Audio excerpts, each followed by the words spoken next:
Hello, everyone, and welcome back to Talk Wordy, my hub for all of the words that I read, write, and otherwise want to yap about. Today, I have another very special author guest for you guys. She's the author of the Dog Tags and Lace series, and her latest release, The Life Cycle of a Crush, was an Amazon new adult top release. When not writing, she works as a therapist and often weaves concepts she puts into her professional practice into her romance novels. Please welcome Vanessa Zian to the show. Vanessa, welcome to Talk Wordy. Thank you. That was such a good intro. That sounded so good. I know I was telling her off camera, I was like, I always feel weird doing my intros with guests because it's like, oh, we're entering professional zone. Let's No, it was like a really good kind of indicator, almost like when you bang a gong and it's like, here's the new setting. That really just solidified it. It was beautiful. now I'm So have to it add was helpful. Yeah. to my intro song because there's like a little theme that plays. You'll hear it when the episode comes out. But um, I'm so happy that you're here. Also, for those of you watching the podcast visually, I just have to say, Homegirl here's got a sweater. She found me on Instagram and she also has this amazing Fran Fine-esque sweater on right now. It's everything. It's like snow leopards on the sleeves. And mind you, is it like orangey, burnt orange tan, the one you're wearing? Yeah, mine's like a tan color. I hardly ever wear actual colors. I'm neutral all the way. I don't know what happened. I used to be way more colorful, and I think I just got old and lazy and was like, well, just get a whole bunch of stuff that always matches. So mine is I like the blue better that you had, but yeah, mine's like a tan kind of brown. It's so cute. No, it's funny because you're like, I'm neutral, and then behind me it's like a rainbow threw up on my bookshelf. It's beautiful though, and it's all organized. Like I love you get the warm colors on the one side and then you have the darker on the other side. It's Yeah. nice. So before we get into actual questions about you and your books, what I like to do with my guests is talk about what we are reading, watching, and listening to. So I will go first. What I've been reading lately, I actually, for the first time ever, I got my first ever library card last week. Sinner. I know. It's No way. But I will say, so growing up, I always had access to a library, and so I didn't need a card. Uh, Okay. but in my adulthood, like I've been on so many book buying bans that just never work out, obviously, because look at my shelf. Oh yeah. But I am trying to crack down, and I decided to go visit my local library because I like to go there and just sit and do work. Yeah. I saw a book that I've been looking for in bookstores everywhere, and they just never had. And I was like, I need to get this book now. I'm gonna get a library card. And That's impressive. You have a good library if they had it and your bookstores don't. I mean, yeah, that. I was shocked. I was like, Mhm. oh, and it was the only copy. So I filled out all the paperwork and got a library card. So I Oh, just reading yeah. Snow Globe. I feel like I'm gonna butcher his name because the book's not in front of me, but it's a South Korean novel that got translated into English. Ooh, those are always fun because you can always like pick up a little bit of the lost in translation kind of awkwardness of it. Yeah. Yeah. Okay. I Snow. think the author is Seyoung Park, if I'm not mistaken. It's a like YA dystopian, and I love traditional like Korean media that gets like either translated into English or we get subtitles for, like Parasite, my all-time favorite movies. I love Squid Game, like all they produce such amazing content. And so when I Your interest level just gets higher and higher with each passing second. That's amazing. Okay. so Very cool. I just started it. I don't have much to go off of yet, but I've been highly anticipating that book for a while. So I'm excited to keep going. Watching, obviously, I just watched People We Meet on Vacation, and What was it? I haven't seen it yet. it's really good. So I hadn't read the book, and so I read the book like rapid style. I binged it before I watched the movie so that I could like compare. Mhm. For a quintessential like 2020s rom-com, I really enjoyed it. A lot of things that had like deep significance to me in the books, or the book The singular. book. The book. Yeah, the one and only.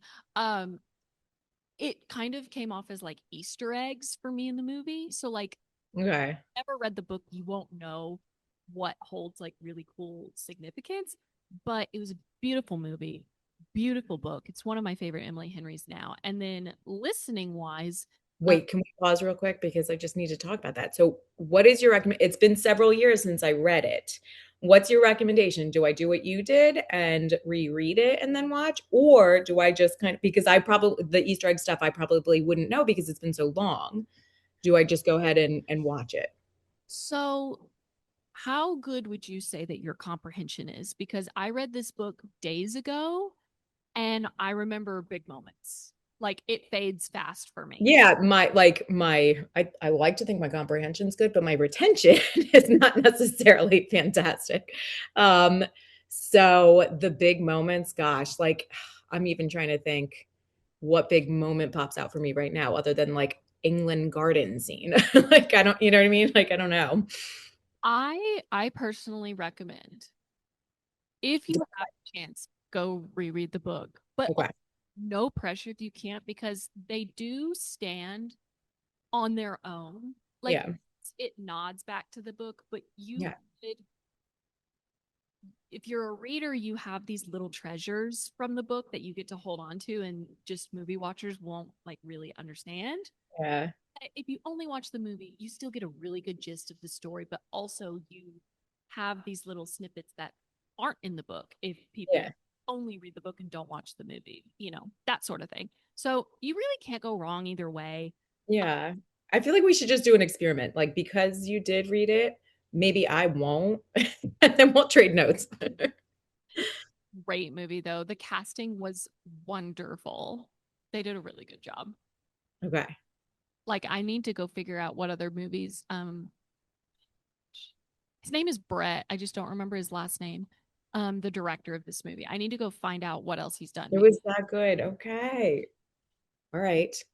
And then listening wise, I've been listening to Crux Deluxe by Joe.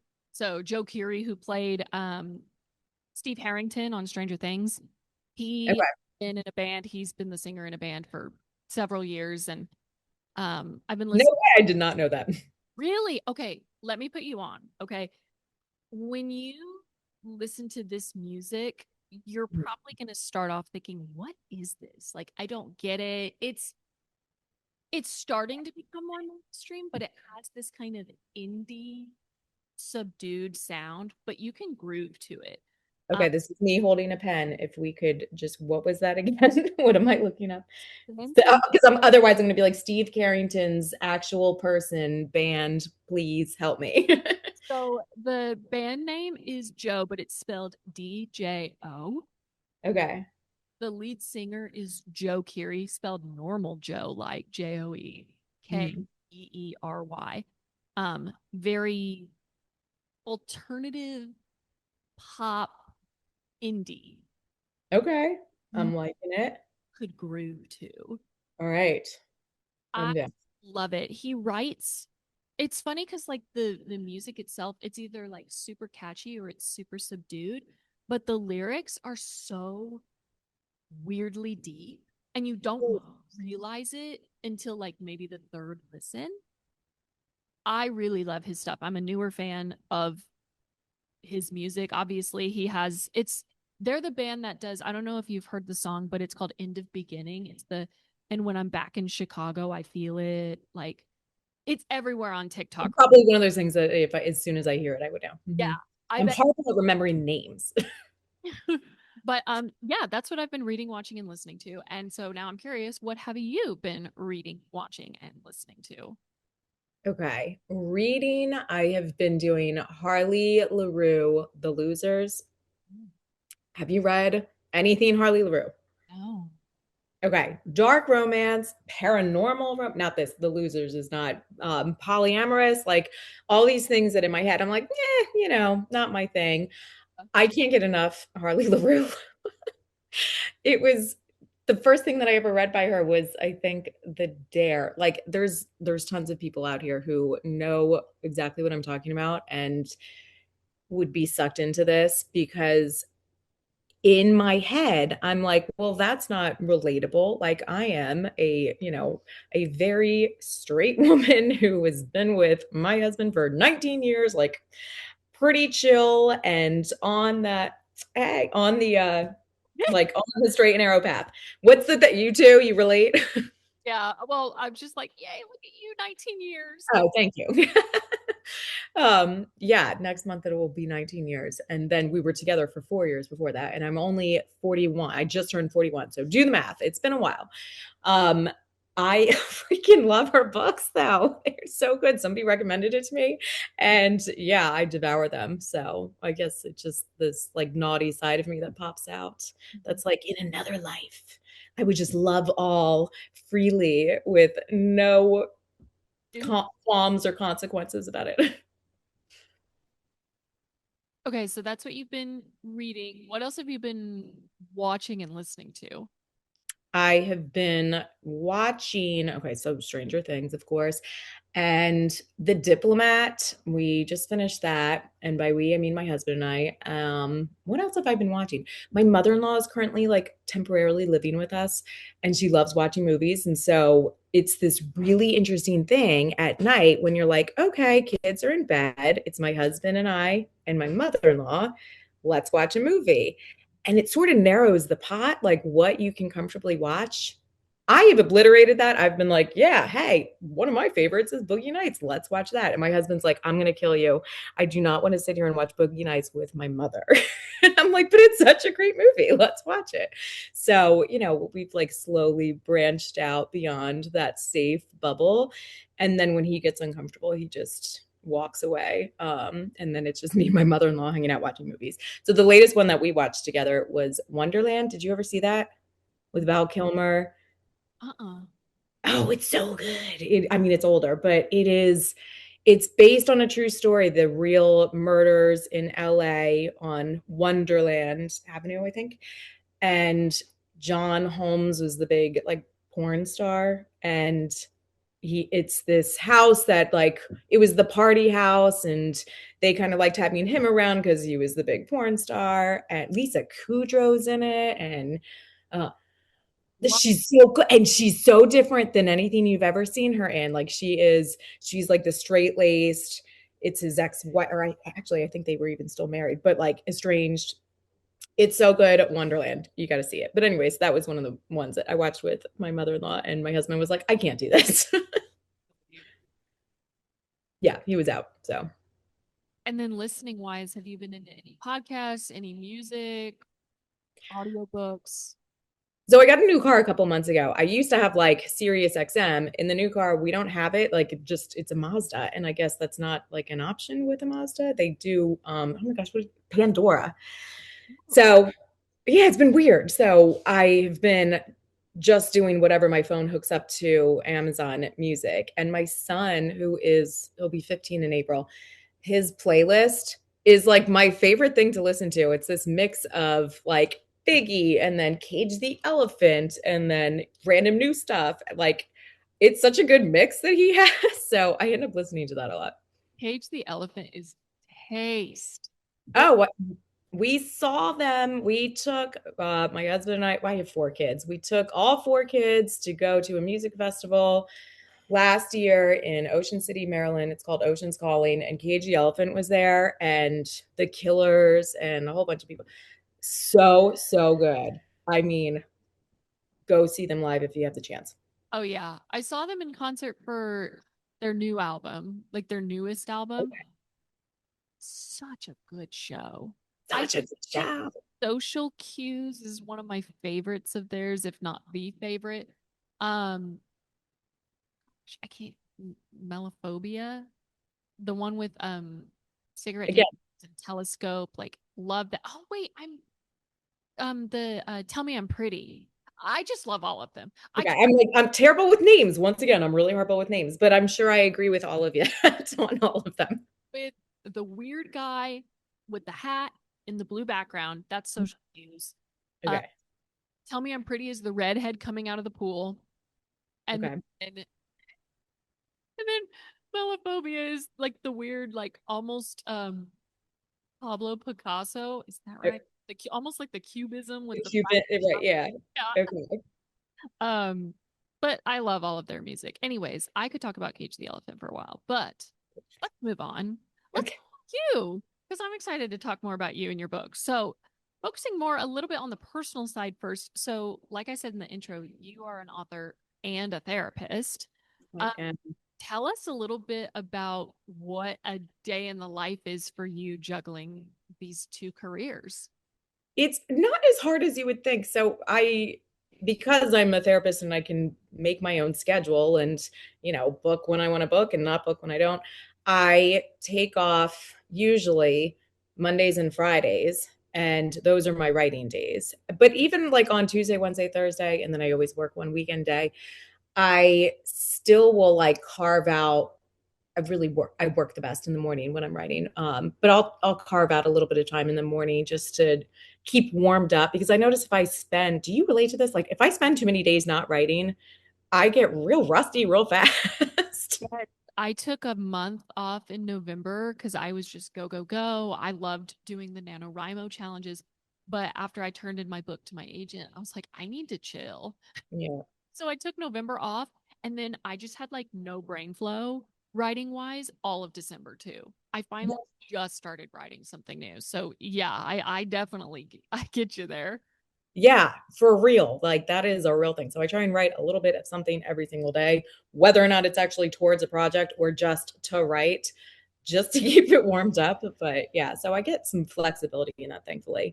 I mean, my house is a mess. Like there's always something, there's a lot to juggle. And the thing that I usually am like, I don't need to do the laundry right now. I'll write instead. That does get sacrificed. So Yeah. Okay. It sounds like you've got a good balance though. I I'm try. I'm yeah. probably making it sound better than it really is. I mean, if you were to ask my husband, he might be like, "Well," because I can be very like, if an idea comes to me, I will be like, "We are out. Sorry, guys. The rest of the world no longer exists. I need to get this down." So I think that's tough. Like, right? You relate. Yeah. I if something like pops in my brain, it doesn't matter what I'm doing. I've like pulled over to the side of the road before. Um, it always hits when I'm like not at my laptop. So like always. I hope that when I kick the bucket, like everybody just deletes my entire notes app. They don't need to go rummaging in there. There are crazy thoughts. Oh, it's like the same with the search history. You're like, God, if somebody found this, they would think I'm psycho, right? It's like this stuff. Yeah. Just command A, delete. Get rid. Right. Yeah. Do you ever go back and read it and you're like, what was that? What was I thinking? Like, what? Like you surprise yourself. I do that all the time. I'm like, what? I have no idea what I was even trying to say here. I don't know. But at the time, I must have thought it was really good. Oh, I thought I was just wise beyond my years. You know how everybody's romanticizing 2016 right now? Oh, Because yeah. 26 is the new 2016. Well, for fun, I was combing through my notes app to see how far back my notes went, and I saw some stuff from 2016, and I was like, "Were you okay? What was With happening? your heart? Were you doing?" I should have gone to therapy when I was, but which reminds me, so are you able to tell us like what kind of therapy you specialize? Yeah, for sure. I work at a clinic that specializes in infertility. So, like women that are going through infertility treatments, just because if you've done something like IVF, it's very intensive and there's a lot of medical terminology and just these different phases that you're going through. So, my clinic started out as that, but then it grew and expanded, and they needed somebody else to come on as like a catch-all therapist. And so I knew the woman who ran the clinic, and so I started working with her in just your general like postpartum depression, regular depression, anxiety, couples counseling, that type of thing. But my absolute like favorite specialty is working through complex trauma. I'm an EMDR therapist. I don't know. It's been like big on TikTok, so people actually know what EMDR is, but it's eye movement desensitization and reprocessing. It's a very specific therapy that is all about what you call bilateral stimulation, which sounds, I know it sounds so clinically, it's so clinic, but it's very like about your left and your right brain and kind of rewiring and helping somebody go through what those traumatic experiences are that are imprinted in their mind, and just rewiring so that we get a little bit more adaptive reasoning in there. And it's incredibly effective for complex trauma, and it is my baby. That's my favorite. So awesome. Yeah, I had heard about EMT. EMDR. EMDR. Well done. Yes. Like I'm good with like composing sentences, but give me an acronym and it's probably going to leave my brain. Again, back to that terrible retention and retention for me. But no, I have heard about it. That's so cool. Is this like is that part of your career? Is that something that you kind of like publicly talk about with your author career? I mean, I know you blend everything with your romance novels, like with your knowledge, but like, do Oh, I do. I didn't at first. When I published my first book, I was kind of like, all right, let's see. Like, let's just see if I can even write a book. Okay, you wrote a book. Cool. Was that a fluke? Can you do it again? And I've known my whole life that I would write a book like that, but it's still, there's that second guessing and self-doubt that you have in your mind. So I was like, let's just do that and I won't tell anybody about it. And then I think I had like my actual phone number, like my real phone number on TikTok. And so a client found me on there and was like, hey, what are you up to? This is cool. Am I allowed to read your book? And I was like, well, yes. How do you feel about the fact that the person you divulge your life to is like out there publishing books? And it was amazing the reception of like, I am all for it. And then it kind of occurred to me like, I should probably tell people that I do this. Like, actually, if anything, I've gotten it all wrong, but my clients have a right to know that I do this. And so I've had a lot of my clients read my work, and they have been some of the most like original fans that will talk about the things that I say. One of the things like my friends and family will tell me that they when they're reading my work, they have to remind themselves that it's me. Whereas my clients will say they hear my voice all throughout it because I think there is so much of the psychological elements that come in. I always kind of, when people are discovering me, like at book signings, and they're like, tell me about your books, I say that if a self help book and a smutty romance could have a baby, then like my work might be their cousin or something like that, just like the easiest way I can describe it. Like there is a lot of introspection and it just kind of naturally came out. I didn't intend for it to be that way. I was just trying to write something sweet, easy breezy, just to have a little reprieve from the intensity of my day job. But it just came through anyways. And so now I just run with it. yeah. No, that's so cool. I was curious because I was like, I wonder if it's like Hannah Montana In meets Double Live, like two different personas. But no, my head, that's how it was going to be. For sure. I was going to be Hannah Montana. Yeah. Yeah, no. Not at all. And it's actually better this way. yeah, I was gonna say the fact that some of your clients and were your OG fans, like some of your big supporters. I think that's so cool. It's fun too because like one of my books, the main female character has an eating disorder. And so one of my clients that has struggles with eating disorders, I was really excited for her to read it. And for one, I was like, did I do it justice? Like, did I do okay? And she was like, yeah. But then we would talk about it, like what that brought up for her as she was reading. And that's been just, I never saw any of that coming. That's been a kind of added bonus that has been fun to navigate. So yeah, they've been really supportive. I've been lucky in that way. In that particular instance, it's like that person got two therapists in one go. Yeah. That's so cool. Okay. And then regarding your author career, so you're agented, but it seems like you choose to remain indie for the most part. Is that correct? Okay, I'll try and explain exactly how I've ended up here. I've been a writer my whole life. That's just always been something that I've been good at. Like as a kid in school, I would win random awards for, the poetry competition or whatever little thing would come up. I went to school for my undergrad at University of Delaware with an English major. And then when I graduated, I was looking into MFA programs for creative writing out in California. I had this book idea for which I should still probably do this one day. I guess it would be considered a fantasy about like I studied a lot of women's kind of like I almost had a women's studies major, but what's the word I'm looking for? Goddess centered religions. Yeah. And yeah, and I just was so fascinated by that. And so I had this book idea to do a fantasy with like a matriarchy kind of society and the goddesses. And I don't know, drafted up a couple chapters, which I'm sure are in existence somewhere and terrible. But in my head at 21 years old, I thought they were amazing. And so I had applied to grad schools, and when I went out to California to like do the grad school interviews, my boyfriend at the time came with me, who proposed to me, and I said yes, but that meant like abandoning that because he was getting ready to join the military, which meant going wherever in the world he would be stationed. And so I did that, and it was always like this thing that I wished I had pursued, but I was like, well, my life took a different turn, and that's cool. So fast forward however many years later, a good girlfriend of mine is a very successful indie author, and she knew that I loved writing, and she's like, if you want to like hold your book in your hands, you can do this thing called KDP, like.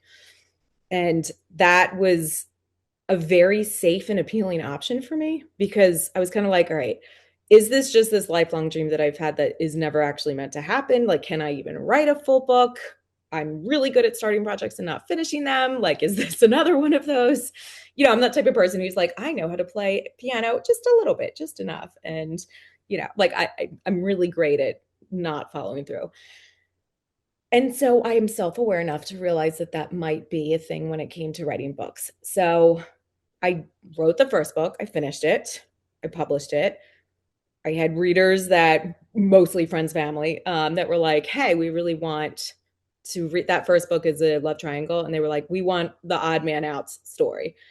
So I was like, okay, I'll write that one. And then I wrote a second book. And that was like, it was a pretty, I don't know how you feel about this. Like, did you fear whether or not you could write multiple books? Mm, no, but when I did a Yeah. genre shift, I was like, ooh, is this gonna fit me, my usual habits, my process? Because I feel like writing, and because I started writing in fantasy, romantasy, that kind of domain. Okay. Yeah, I What's your genre shift been? contemporary rom-coms. So Ooh. very different, but I You whatever, write whatever. Yeah. but again, that headspace, I was like, is this gonna unfurl all of the work that I did the first time around? That was my only hiccup. But I will say, especially in the indie sphere, publishing the first book versus publishing the second book is very different. I feel like even if it's in the same series or the same genre, I actually had more worries with the second book because I was like, I was in overdrive with book. Mhm. I was like, I just want to make sure it exists, and it Yeah. does. Hooray! And then book two is like, oh, um, I have to make this good. Right. I like, You hold yourself to a higher standard yes, every single. yeah. So that was my only Yeah. then. But continue what you were saying. So it turned into a thing. I was like, all right, I'm doing this. Like, I can actually write. I have a ton of story ideas in my head. Cool. Like, I had that confidence, I suppose. And then I wrote, okay, so I was like, let me finish the series. Then I wrote The Life Cycle for Crush, and I had a fantastic release for that. And I that book, like I was telling you, that book poured out of me so fast, and I had a really great release with that. And that's where I was like, this is not a hobby anymore. You actually can do this. Let's make this a career. I am not business savvy. My friends that are self-published authors, they are so amazing, and any ounce of success that I've had, I can 1000% thank them for teaching me so much. But it's not something that I'm naturally wired. I'm not an entrepreneur by any means. So I was like, let's see if we can get an agent and query. And I did. And so, yeah, now I'm like, cool, I need some help. Show me what to do. So, yeah. I love that. So because you've had so many like self-published authors like influence on your life and you had an agent, was there ever a thought in your mind that maybe you would want to go traditional, or do you really just love the path of self-publishing?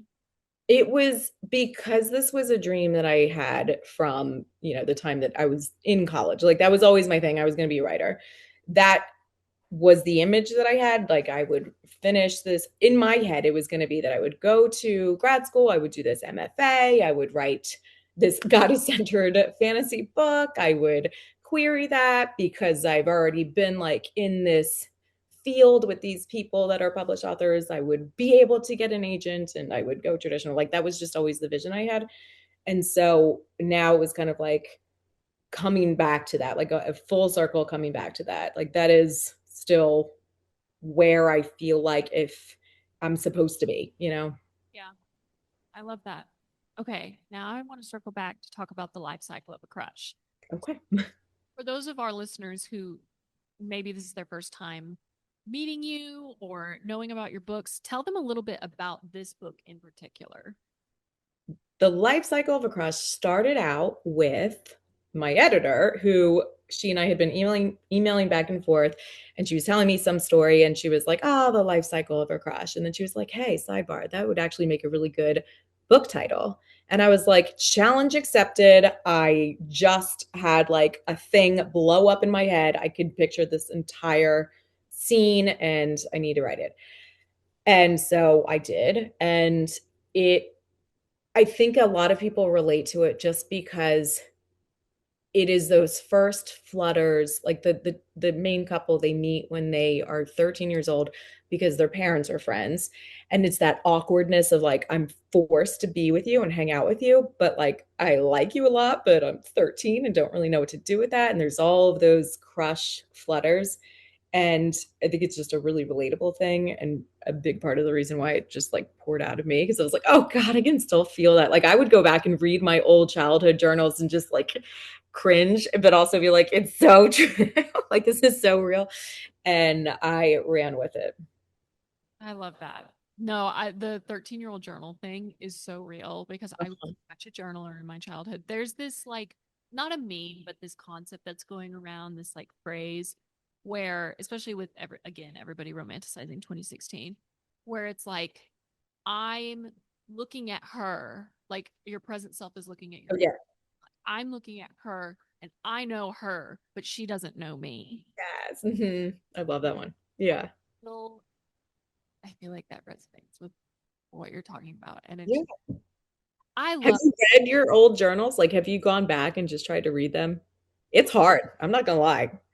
it's tough. It is cringe, especially when like I'm reading back moments where like my very fresh teenage self is starting to process like negative emotions. Oh yeah. See, like, And they're heavy. yes, like So heavy. the world was ending. Indeed. Yes. I made a joke about this to my daughter the other day, and what did I say to her? I forget like what even brought this up, but I was like, well, because you're of that age where it's like nobody understands me, everybody hates me, I'm never good enough, and this is it. And she was like, that's so real. Yeah. And we were laughing about it, but she was like, those are the dark moments. How did you know? And I was like, well, for one, I'm a therapist, but for two, because I was young once too. I know. I get it. It's all good. It'll get better. Don't worry. And for anyone out there listening, please, from one therapist to people that apparently love books and love reading, journal. It is so therapeutic. Journal. Even if you don't know what to say, just say, I don't know what to say. But apparently, this is helpful. And the words will eventually come and you'll sort through problems, and it is magical. So, journal. Yeah. I think Like especially my PSA. yeah, especially if you are an author or you think you want to be an author, you want to start writing. I feel like journaling is the perfect gateway into that because there's no pressure when it comes to journaling. You could write fragments, you could write poems, you could write, you know, each paragraph doesn't have to connect to the next one topically. Uh, it's just like free write. Your first draft is your final draft. And Mhm. it's so, like you said, it's just so therapeutic. Like I recommend it for everybody, even if you're not a writer. But um, Agreed. I want to talk about a little bit about your characters. So, what or who were some of your inspirations behind Taven and Desiree for this book? I have a tendency to write really strong female characters. Like they are confident, they're sassy to the point where like when I'm reading or when I'm giving my drafts to alpha readers, they're like, she's too confident. Like, where's her arc? What are you doing here? She can't be this confident at the beginning.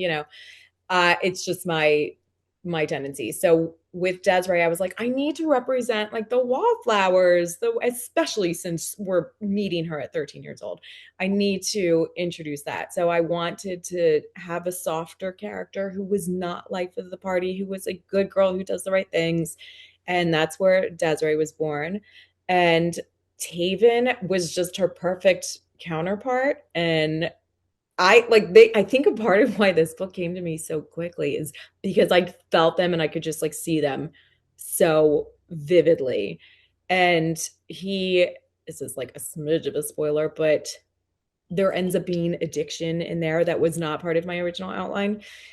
And it just was like I hate to like say it because I am like sort of giving it away, but that it just he was gonna struggle with these things. And I loved his brokenness and her kind of flip-flopping from patience with him to also being like, no, I can't do this. I deserve better. And it was just that the turmoil of that was so fun to write. Yeah, but it's also so real and it's so vulnerable. And I think Mhm. there's want in a book. Yes, we love rainbows and sunshine and everything's going great, happy couple, but especially with like a second chance Yeah. romance, bonus points when it's childhood love. Yeah. I just, we need that angst. We need the angst. Yep. Yeah. Yeah. Also, as a fellow wildflower good girl in my childhood, thank you. Good. I know, right? Like they can't all be these outgoing life of the party. It's like, yeah. So I'm glad. Yeah, I've gotten better. It's the book that I'm well just finished my last round of edits on. It's another like, okay, she can be chill. We can do this. Which is funny because like I'm very outgoing now, but as a kid, that took me some time. I was not that kind of, I don't know, super vivacious child. That would shock people who know me now. But like I gotta tell you, it took a little while for me to kind of find my wings. Yeah. Okay, this also might be a little spoilery, so if I'm crossing a line, you just let me know. But one of the things that I loved most about this book was that the parents had POVs too. Yeah. That's something that you always wanted to be a part of the story, or was it something you discovered like along the way? So when I wrote my very first book, it was just supposed to be the dual POVs. And the mom of the main female character for that first book just kept like invading my mind. And I was like, she's banging on my door. I can't shut her up. Let me just sit down and see what she's trying to say. And I wrote that. And I wrote it in third person. And I was like breaking every single romance book rule because that's not what you're supposed to do. But it's just the way it came out. And I let it be. And, when I had readers coming to me, like, especially once I broke out of the friends and family bubble and had strangers coming to me and being like, this was really cool. I've read the same kind of thing, and it was awesome to read something that is still romance and still gives you all of the angst and the flutters and the happily ever after, but like has this other element to it. And I'm like, you're my reader. Thank you. You do exist. So I kind of continue that and was like, all right, we'll just see what happens. And then with Life Cycle of a Crush, I think my original outline, I had only planned on doing the mom. I didn't plan on having the dad's POV, but then the dad's POV just came to me and I was like, oh, yeah, no, this needs to be told directly through him. And so I just kind of run with that. The book that I just finished, it is the first time that I don't have a third POV, a third or a fourth or whatever.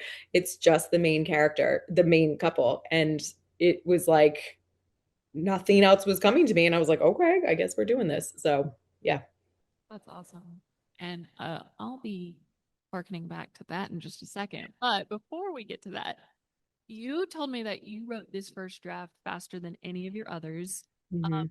if I'm not mistaken, in roughly 6 weeks. In 6 weeks. Yes. It just poured out of me. Was it good? No. No, it That, was not good. how messy was that first It draft? was a hot mess, not good. It was a lot of, what did they say? Like showing, not telling, or telling, not showing. It was not good. I can tell you right now. But the bones of it were out there, and then I went back and we cleaned it up, obviously. But yeah, no, it was my fastest, right? What would you say about the story made it so compelling for you to put on the page at the pace that you did? I think because of all of my books, it's probably closest to me and my husband's story. Like not like I say that very lightly. Just please do not sit here and dissect that book and think.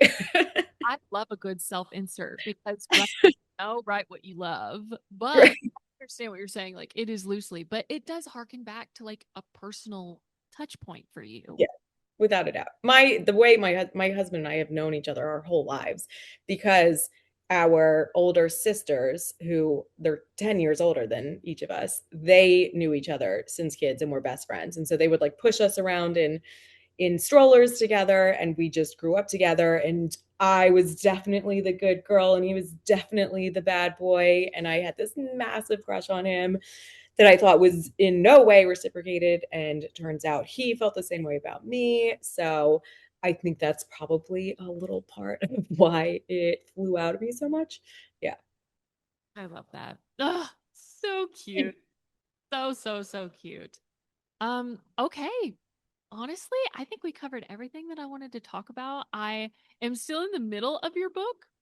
Okay. But I'm having a ball. It's a blast. You got into the part where it explains why they have the rift. I think I'm almost there. Oh man, did I just like ruin everything then? No, because you didn't give away any details. Okay, But anyways, that being said, listeners, audience, people watching me talk on my microphone right now, I need you to go read this. It's a top release for a reason.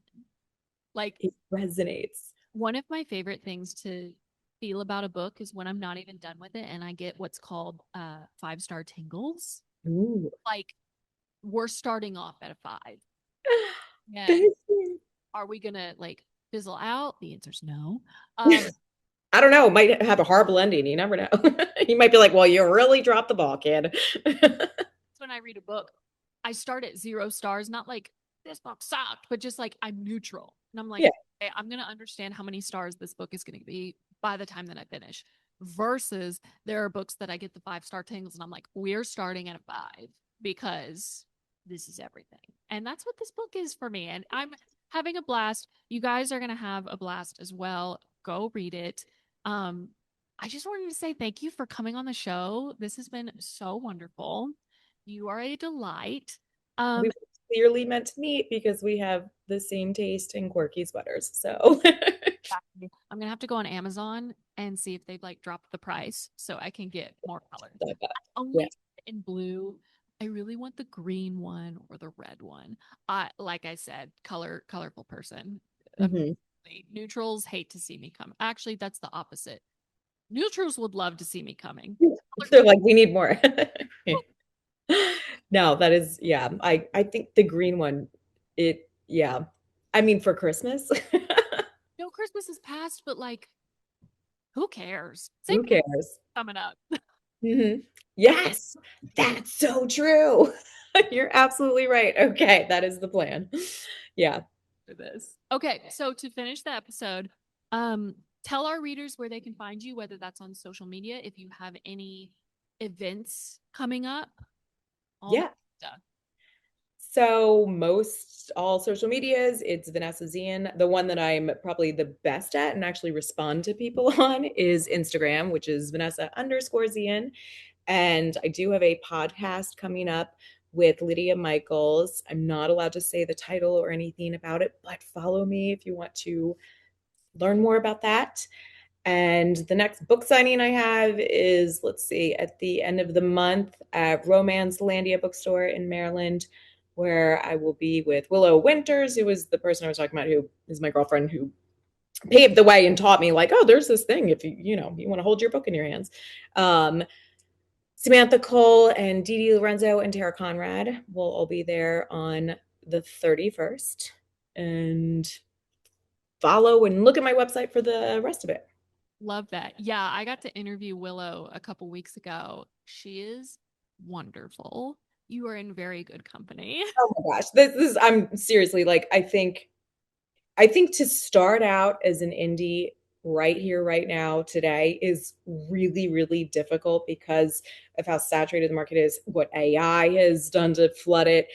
And the only way that I've remotely had success is because I've had Willow and these other Lydia Michaels, these other people to be like, here, babe, here's what to do. Let's show you. Like, come hold my hand. And I'm so grateful for that.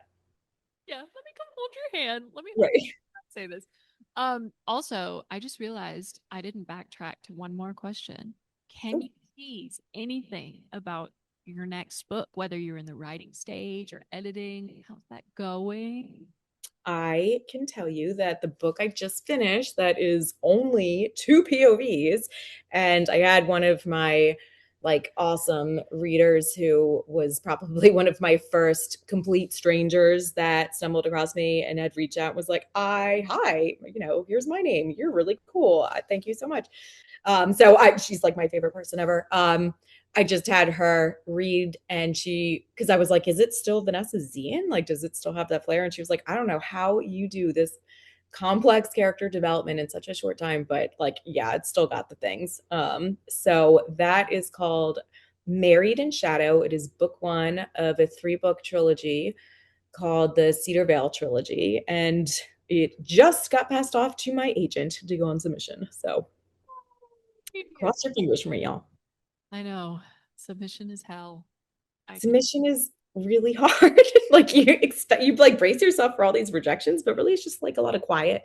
a lot of quiet. Oh my gosh. I never thought that the quiet would hurt more than the rejections. Right. Yeah, nailed it. That's exactly how it feels. Yeah. I was in an author like I'm in a writers group and we had like three authors do a panel and we did Q&A and I knew they had all been on submission so I like submitted a question of hey like what do you recommend for going on submission and Right. Keep writing. one author was like go to therapy if you can check your insurance and go to therapy and I yeah it's rough. I thought querying was bad. Mm-mm. No, being on submission is really rough. It is an exercise in patience like I never thought existed. Yeah. Yeah. Mhm. But this was so fun. Thank you so much again for coming on Talk Wordy. I've had a Thank blast. you for having me. Best of luck to you on submission. You Guys, too. you guys go read The Life Cycle of a Crush and her other books. They are out everywhere. Thank you so much for tuning in. And until next time, I will see you in the next one. Bye, everyone. Okay. Remember to stop recording.